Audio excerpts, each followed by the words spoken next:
Direktorat Reserse Cyber Polda Metro Jaya telah menangkap WFT 22 tahun yang merupakan sosok di balik hacker Bjorka di media sosial.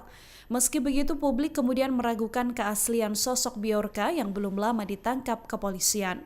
WFT sendiri ditangkap di Desa Totolan, Kecamatan Kakas Barat, Kabupaten Minahasa, Sulawesi Utara pada Selasa 23 September 2025. Namun bersamaan dengan penangkapan ini, pemilik akun Bjorkanism di Instagram justru masih bisa melakukan update di media sosialnya. Ia bahkan menuliskan kalimat sindiran dan menyebut polisi telah menangkap sosok yang salah. Sebelumnya, berdasarkan keterangan Wakil Direktur Reserse Cyber Polda Metro Jaya, AKBP Alfian Yunus, mengatakan bahwa WFT telah ditetapkan sebagai tersangka atas tindak. Download Tribun X sekarang, menghadirkan lokal menjadi Indonesia.